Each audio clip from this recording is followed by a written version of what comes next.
আব্রহ্মা ভুবনাল্লোকা শিবশক্তিস্বরূপকং নিখিলং অখিণ্ডিতং রূপম প্রণমামি জগন্ময়ম। ওং শ্রী পরমাত্মনে নমঃ।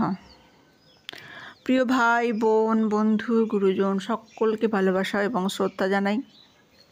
আজকে আমরা শুনব আমিত্বের বিনাশ সম্বন্ধে স্বামী লোকেশ্বরানন্দজি কি বলেছেন। অহংকার বা আমিত্বের বিনাশ সাধনই ধর্মের মূল লক্ষ্য। কিন্তু এর মানে কি এই আপনাকে আত্মহত্যা করতে হবে?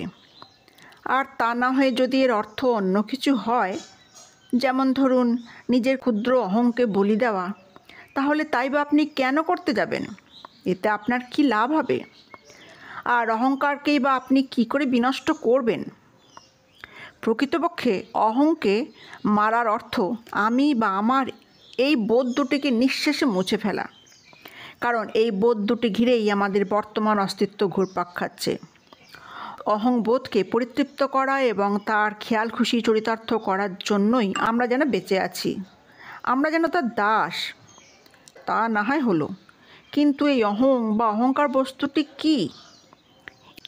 এটি আমাদের আত্মা, কিন্তু বিকৃত আত্মা, যে মনে করে সে প্রভু, জগতের যত শক্তি যত সম্পদ সব তারই করায়ত্ত হওয়া উচিত। মানুষ ভাবে সে তার স্ত্রী, সন্তান, বন্ধুবান্ধব ও অন্যান্য আত্মীয়দের ভালোবাসে, কিন্তু বাস্তব সত্য এই সে নিজেকেই ভালোবাসে, তার অহংকেই ভালোবাসে এবং এই অহংয়ের স্বার্থেই তার যা কিছু এবং যতটুকু ভালোবাসা। অন্যের সঙ্গে ব্যবহারের সময় নিরন্তর তার যে আমি ও আমার ভাব ফুটে ওঠে, তা এই অহংয়েরই প্রকাশ। সংক্ষেপে এই অহংকে আশ্রয় করেই ব্যক্তি জীবনের পথ চলা। এই অহংই মানুষকে স্বার্থপর করে তোলে।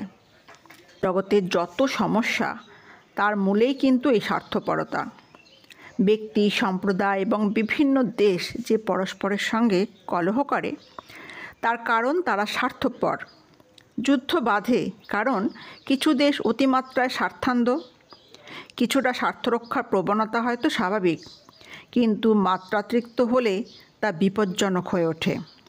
এইখানেই তার নিয়ন্ত্রণ প্রয়োজন। কোনো পরিবারে অথবা সম্প্রদায়ের ভিতর অতিরিক্ত স্বার্থপরতা দেখা দিলে তার দমন করা দরকার। এই স্বার্থোন্মত্ততার জন্যই রাষ্ট্রকে আইন প্রণয়ন করতে হয় এবং তা কার্যকর করার জন্য শাসনযন্ত্র তৈরি করতে হয়। আত্মকেন্দ্রিকতা একটা নির্দিষ্ট সীমা পর্যন্ত ন্যায়সঙ্গত, এমনকি অভিপ্রেত বটে, কিন্তু সেই সীমা লঙ্ঘন করলে আত্মসর্বস্ব ব্যক্তিকে সমাজ থেকে বহিষ্কার করাও চলে। পশু সমাজেও এই নিয়ম চালু আছে, কিন্তু মানুষের বেলা এই নিয়ন্ত্রণ আরও কঠোর, কারণ সে কতটা নিঃস্বার্থ তা দিয়েই তার উৎকর্ষের বিচার করা যায়। সভ্যতা স্বার্থপরতা কমানোর একটা প্রণালী। যিনি যত সভ্য তিনি ততটাই নিঃস্বার্থ। নিঃস্বার্থ হওয়াই আদর্শ। নিজের স্বার্থের তুলনায় অন্যের স্বার্থকে প্রাধান্য দেওয়া। এই আদর্শে প্রতিষ্ঠিত হওয়ার শ্রেষ্ঠ এবং একমাত্র রাস্তা হলো ধর্ম। কারণ ধর্ম বলে নিজেকে সরিয়ে রেখে সেখানে ভগবানকে বসাও। আমি নয় তুমি। সংক্ষেপে এই হলো ধার্মিক ব্যক্তির মনোভাব। তার যে মহত্তম সত্তা অর্থাৎ ঈশ্বর, তার পায়েই তিনি মন, প্রাণ, ইচ্ছা, স্বার্থ, এক কথায় তাঁর সর্বস্ব সমর্পণ করেন। ধীরে ধীরে বহু বছর অভ্যাসের পর তিনি নিজেকে মুছে দিয়ে সেখানে বসান ঈশ্বরকে, যিনি মহত্তম ও শ্রেষ্ঠ যা কিছু তার প্রতীক। তিনি সকল আত্মার আত্মা, সকল সত্তার সত্তা। এইভাবে ধর্মপ্রাণ ব্যক্তির অহংবোধ ক্রমশ মিলিয়ে যায় এবং সেই স্থান জুড়ে বসেন ঈশ্বর বা পরমাত্মা। এর ফলে ভক্ত আর নিজেকে নিয়ে ব্যতিব্যস্ত হন না। সকলের জন্যই তখন তাঁর চিন্তা। অন্যের সুখেই তখন তিনি সুখী, আবার অন্যের দুঃখেই দুঃখী। এই অবস্থাকেই মুক্তি বলে।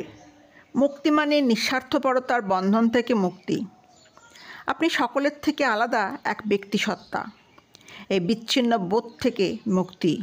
স্বার্থপরতা চলে গেলে আপনি অনুভব করেন আপনি সকলের সঙ্গে এক। সকলের মাঝে মিশে গেছেন। আপনার কাঁচা আমি বা অহংবোধ যেন মৃত। কাঁচা আমিকে মারাই ধর্মের লক্ষ্য। আজ এখানেই শেষ করলাম। ভিডিওটি ভালো লাগলে লাইক, কমেন্ট, শেয়ার এবং সাবস্ক্রাইব করবেন, কারণ আপনাদের ভালোবাসাই আমার পথ চলার প্রেরণা।